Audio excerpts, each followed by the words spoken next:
इंदौर में सत्तारूढ़ एनडीए ने रविवार से विधिवत रूप से अपना प्रचार अभियान शुरू कर दिया, जहां भाजपा के राष्ट्रीय अध्यक्ष जेपी नड्डा ने गया कि गांधी मैदान में प्रचार का आगाज करते हुए कहा कि सारा एनडीए कटिबद्ध है कि नीतीश कुमार को मुख्यमंत्री बनाएंगे, क्योंकि जैसे मोदी है तो मुमकिन है, वैसे ही नीतीश कुमार है तो बिहार आगे बढ़ेगा। वहीं नीतीश कुमार अपने चुनावी अभियान की शुरुआत सोमवार को 2 दिवसीय डिजिटल रैली के माध्यम से करेंगे।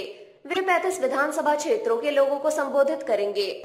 अभी तक दोनों दलों के नेताओं के तेवर से लग रहा है कि वे दिल्ली में एनडीए की सहयोगी लोक जनशक्ति पार्टी के अध्यक्ष चिराग पासवान के तेवर को बहुत ज्यादा तूल न देकर अब संयुक्त प्रचार कर अपने अपने उम्मीदवारों को जिताने पर अधिक ध्यान केंद्रित कर रहे हैं। लेकिन बिहार भाजपा के नेता हो या जनता दल के, उनका दावा है कि जीत आखिरकार एनडीए की होनी तय है, क्योंकि उनके आधारभूत वोटर में कोई कंफ्यूजन नहीं है और चिराग पासवान का प्रभाव अपनी जाति के वोटरों पर हो सकता है। लेकिन ये भी सच है कि नीतीश कुमार को इस पासवान जाति के वोटरों का विरोध हमेशा विधानसभा चुनाव में झेलना पड़ा है। लेकिन दोनों दलों के नेता मानते हैं कि जहां नीतीश भाजपा के लिए जरूरी है, वहीं नीतीश कुमार के लिए भी भाजपा का साथ कई कारणों से मजबूरी है। आखिर नीतीश कुमार का साथ भाजपा के लिए क्यों जरूरी है, इसके लिए आपको पिछले विधानसभा चुनाव का परिणाम देखना होगा, जब रामविलास पासवान, जीतनाराम मांझी, उपेंद्र कुशवाहा और मुकेश मल्ला का समर्थन नरेंद्र मोदी के आक्रामक प्रचार और बीजेपी के पूरे चुनाव तंत्र के बावजूद भारतीय जनता पार्टी मात्र 53 सीटों पर विजय प्राप्त कर सकी। ये बात अलग है कि उसका वोट प्रतिशत 24.4 इस आधार पर हो गया क्योंकि उसने 157 सीटों पर उम्मीदवार उतारे थे। वहीं नीतीश कुमार की जनता दल यूनाइटेड और राष्ट्रीय जनता दल ने जो 101 सीटें लड़ी, उसमें से 71 और 80 सीटें जीतने में कामयाबी पाई, जबकि उनका वोट का प्रतिशत 16.8 और 18.4 रहा। इनके साथ महागठबंधन में कांग्रेस ने 41 सीटों पर उम्मीदवार उतारे थे, उसके 27 उम्मीदवार जीते, जबकि उसका वोट का प्रतिशत 6.7% रहा। इस चुनाव से भाजपा के नीति नियंत्रक के मन में इस बात को लेकर संशय नहीं रहा कि त्रिकोणीय संघर्ष में बिना नीतीश उनकी दाल नहीं गलने वाली, क्योंकि लोक जनशक्ति को उन्होंने 42 सीटें दी तो जरूर, लेकिन वो जीती मात्र 2 सीटों पर और उसका वोट का प्रतिशत मात्र 4.8% रहा। वहीं भाजपा का साथ नीतीश कुमार के लिए क्यों मजबूरी है, इसका पहला उदाहरण 2014 के लोकसभा चुनाव का परिणाम है, जब नीतीश वामपंथी दल के साथ मिलकर चुनाव मैदान में गए और 40 लोकसभा सीटों में से मात्र 2 सीटों पर जीते, जबकि भाजपा का पासवान कुशवाहा के साथ तालमेल था और वो 31 सीटों पर जीती। जब नीतीश भाजपा के साथ मिलकर विधानसभा चुनाव लड़े, जैसे 2010 में 141 सीटों पर उन्होंने अपने उम्मीदवार उतारे थे, 115 सीटों पर उनको विजय प्राप्त हुई थी और उनका वोट का प्रतिशत था 22.58% रहा था।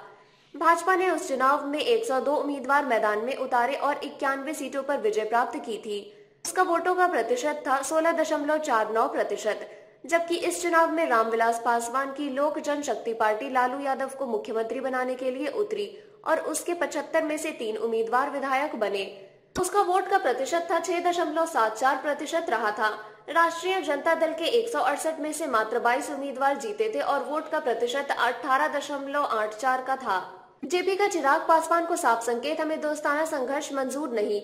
इसी तरह नीतीश कुमार को चेहरा बनाकर जब पहली बार नवंबर 2005 के चुनाव में एनडीए उतरी, तब नीतीश कुमार के जनता दल यूनाइटेड के 88 उम्मीदवार जीते थे और भाजपा के 55, जबकि नीतीश कुमार की पार्टी के वोटों का प्रतिशत था 20.46 और भाजपा को 15.65% वोट मिले थे। उनकी तुलना में लालू यादव की पार्टी, जिसको 54 सीटों पर विजय प्राप्त हुई थी, उसे 23.35% वोट मिले थे, लेकिन उसका तालमेल किसी दल के साथ नहीं था। लोक जनशक्ति पार्टी को मात्र 10 सीटें मिली थी, लेकिन उसे वोट 11.10% मिले थे। यह है पटना का डी लाल और मेफेयर, जिसके बारे में जेपी नड्डा ने पूछा।